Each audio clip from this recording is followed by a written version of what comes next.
So, just more Oxnard College Physics here. What are we going to do?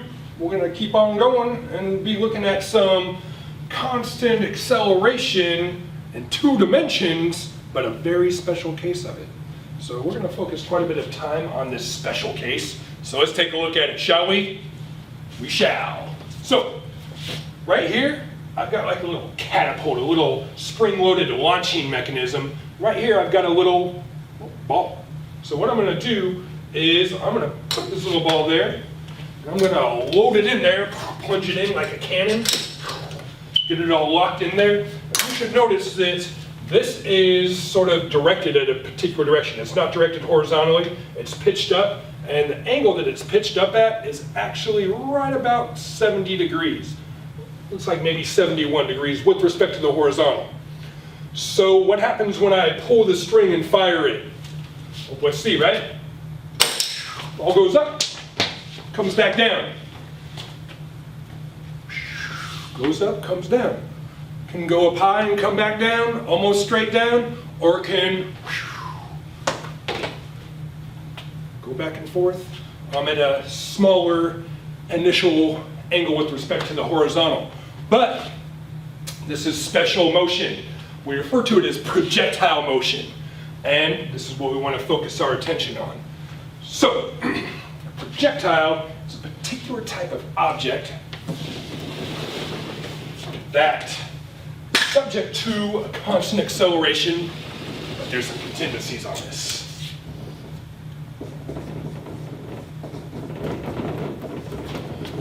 So we're going to start off naming this motion projectile motion.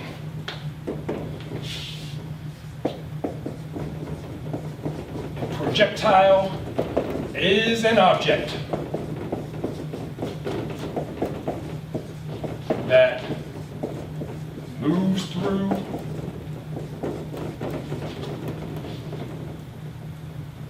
say space. Not talking about far away from Earth, space on Earth, or it could be on Mars or wherever, but it's on a planet. So we'll just say moves through space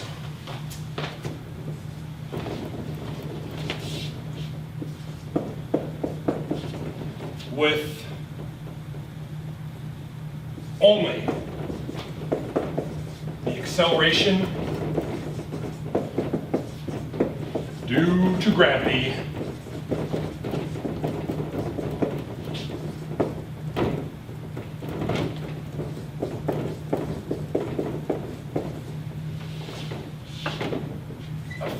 affecting its motion.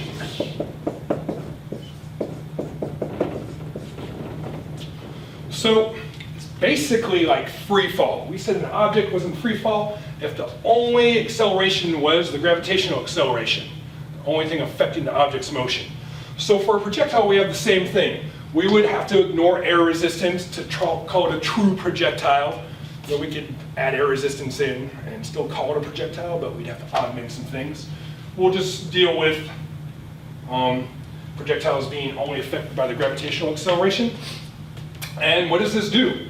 Well, if it's only affected by the gravitational acceleration, that means that we have this.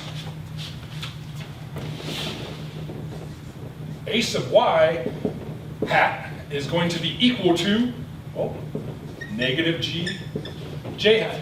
There's the acceleration in the y direction.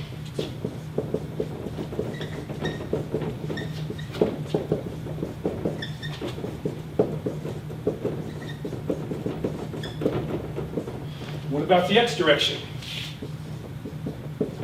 Well, if we just said there's only an acceleration due to gravity affecting its motion, so that means that there is no acceleration in the x direction. And we'll say ignoring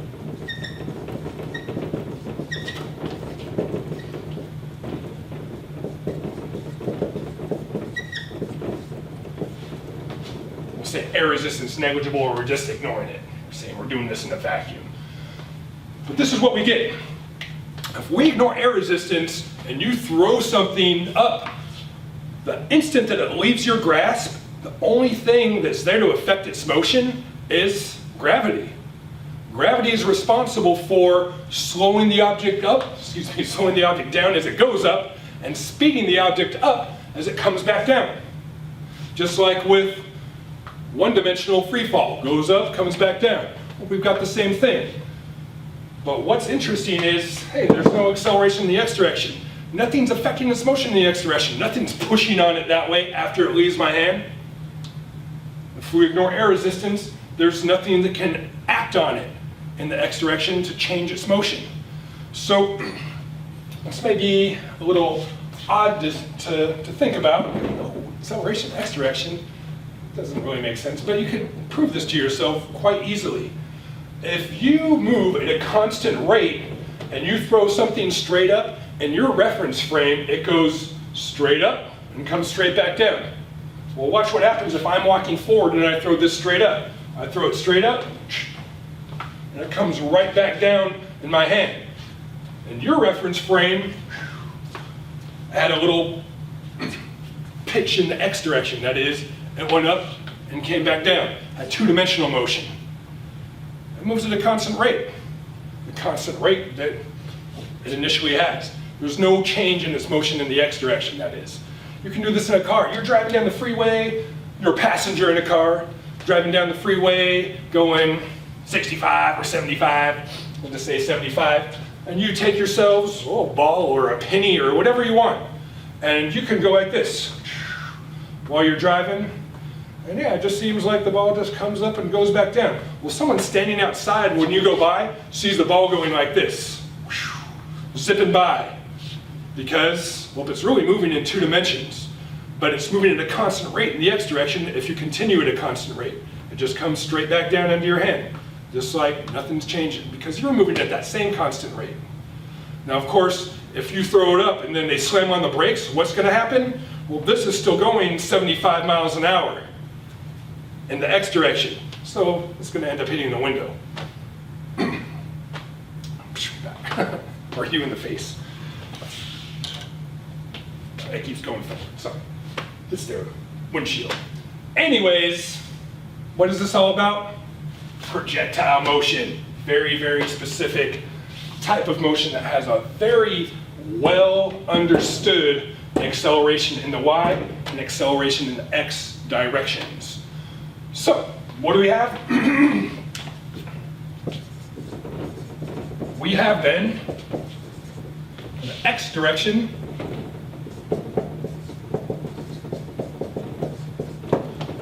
well, no acceleration in the x direction. In general, we have delta x is 1/2 ax t squared plus bxi times t. If ax is equal to 0, that first term goes away, and all that we're left with is delta x is equal to bxi times t.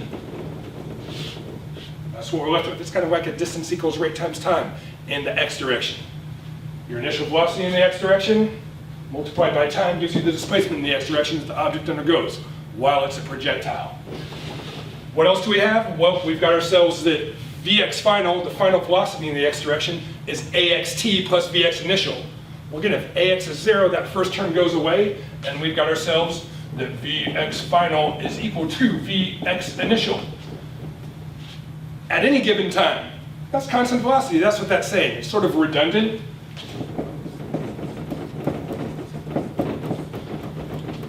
Whatever initial velocity the object is given in the x direction remains the same throughout its flight as a projectile. That's what that all boils down to. That's not the case with the y direction, because as you can see, the y component decreases in its velocity as it goes up, then increases in velocity as it comes back down because of gravity. We've got ourselves for the y direction.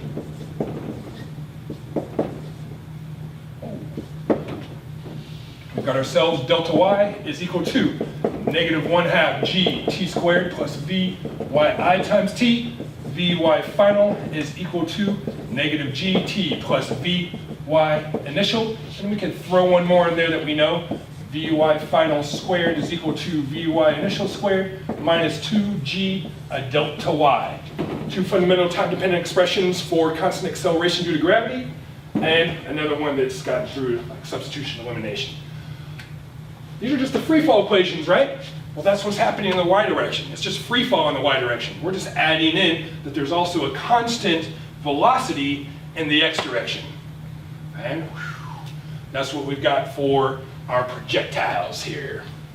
So this is what we want to focus our attention on and start to depict objects that are projectiles and kind of break everything down. So generally for projectile motion, generally, not always, you are given an object's initial velocity. So we'll say this. Given an object's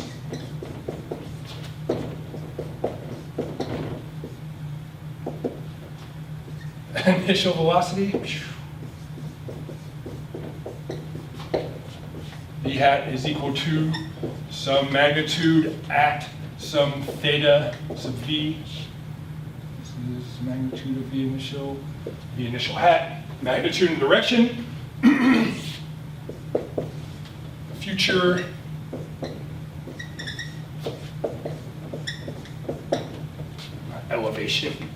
evolution,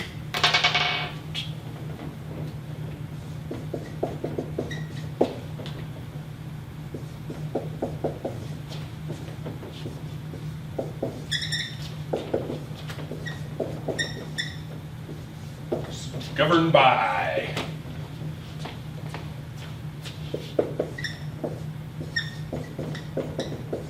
equations for projectile motion.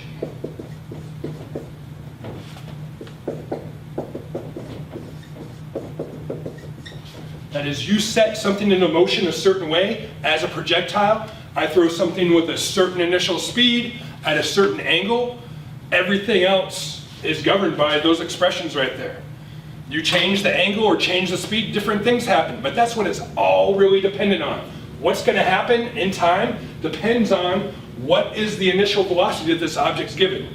There's some other things that have correlations with, well, is the object thrown off a cliff and can go all the way down, or does the object stop here? That has to do with how long it's actually a projectile, what sort of physical constraints there are on the object in being a projectile. But in terms of what's going to happen, time evolutionary wise, it's all dictated by the object's initial velocity as a magnitude and direction. Because we know what the acceleration is. It is g in the negative j hat direction, and everything else is, well, extractable. So we've got ourselves Vx initial is equal to the magnitude of V initial times the cosine of theta V initial. This is the initial velocity in the x direction, which remains constant throughout time. And then we've got Vy initial is equal to the magnitude of V initial times the sine of theta V initial. This, well, the velocity itself in the y direction, that's changing with respect to time. These are just the initials.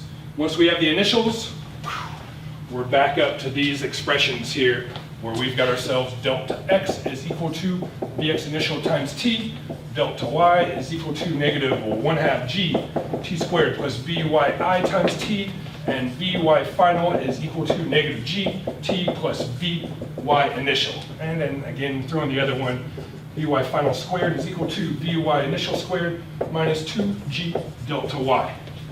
Don't generally put down that other one because it's just taken for granted that the velocity in the x direction is constant for a projectile. Under the restriction, of course, the acceleration is equal to 0. And that's what we're going to look at. So there's the equations of motion for projectile, and this is how we extract out this and that. Everything else can be determined by knowing those two pieces of information. So what are some things that we generally like to know?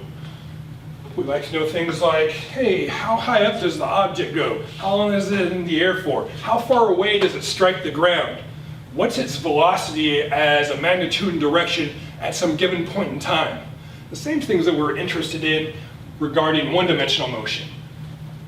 So what's the difference? Well, the difference is there's more to keep track of. More to keep track of because there's both x and y components. And that's what we want to be able to do. So some things to note before we start doing some problems.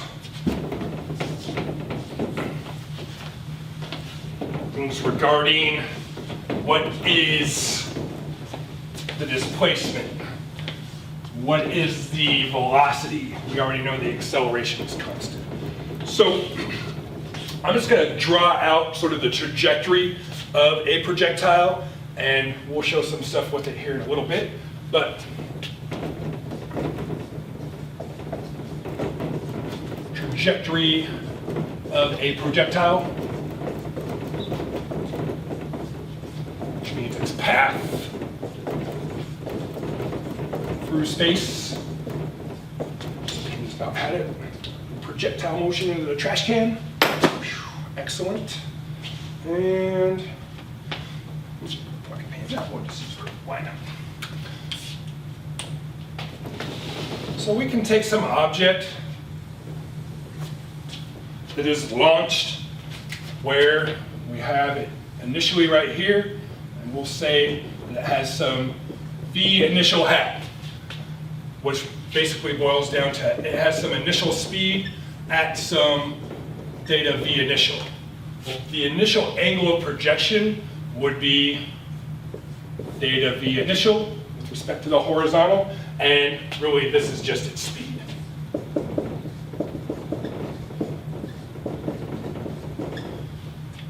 So we could have something with a large angle projection near 70 degrees like we had in the very beginning, where it goes up, comes back down, or we could have something with a relatively low angle, doesn't matter. But this is what we've got. Well, what's going to happen with this object? This object's going to fly through the air, and it is ultimately going to go woo, something like that. And it's going to end up striking over here. Well, when it strikes there, these are red, it strikes there, it's going in a particular direction. The direction of an object's motion is always tangent to the path that it makes through space.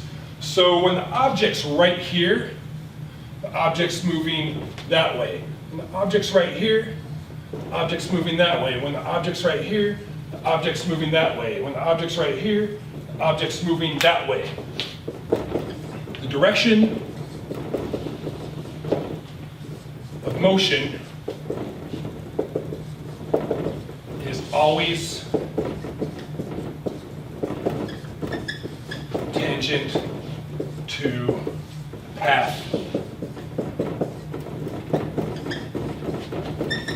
through space at a given position at a given time, right? So these are all like different moments in time. You notice what happens with its motion. It's initially going up less, less, less, going completely horizontal, and then pitches downward. If we wanted to quantify these angles here, that would have to do with, well, the final velocity as a magnitude in a direction. If we want to know how fast it's going at these different moments in time, that would be the magnitude of the velocity at a specific moment in time, slash specific position in space. This is what we've kind of got with respect to projectile. We've got ourselves something like this. Taking it from the middle, this is like a little point object. We have some maximum height, some maximum displacement in the y direction that this object undergoes, assuming that its initial angle is above the horizontal, so it goes up and comes back down. Some delta y max. We've also got this, some delta x max, which is called the range of the projectile, generally. But those are a couple of things that we've got. And then we've also got some time that this object's in the air for. And those are all correlated with respect to those expressions right there. So how do we start figuring out something like, what is delta y max? Well, at the maximum height, again, just like we had with respect to free fall, the maximum height of an object, that's when it stops going up and begins to come back down. Its velocity in the y direction is equal to 0 at that point. That's the transition point between motion up and motion down. We got the same thing for a projectile. There's a point that it stops going up and starts coming down. And at that point, v sub y is equal to 0. Well, if we want to figure out something like what is delta y max,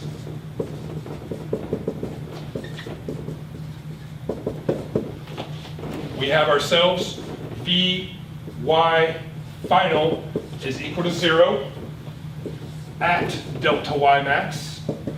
We already know what the acceleration is. That's just negative g, or in terms of the magnitude, just g. We've got ourselves a time and a displacement that we're trying to figure out, delta y max.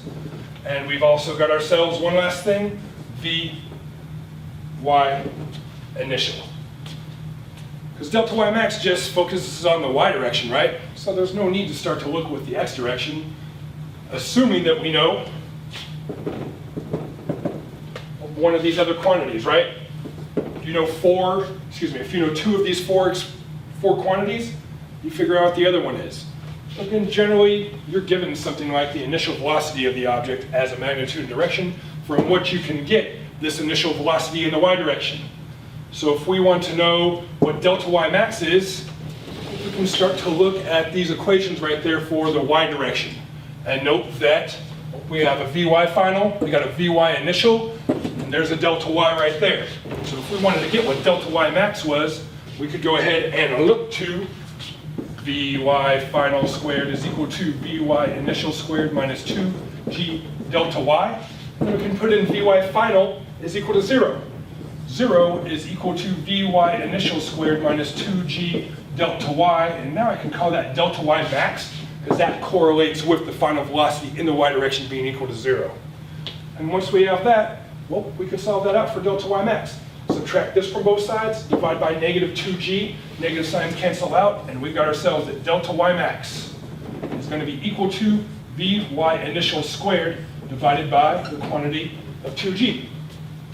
There we go. There's the maximum displacement in the y direction. What does it depend on? It depends on the initial velocity in the y direction, which depends on the initial velocity and the angle that that object is projected initially.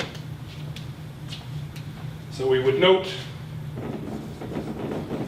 that Vy initial is equal to the magnitude of V initial times the cosine, times the sine, theta V initial. There we go.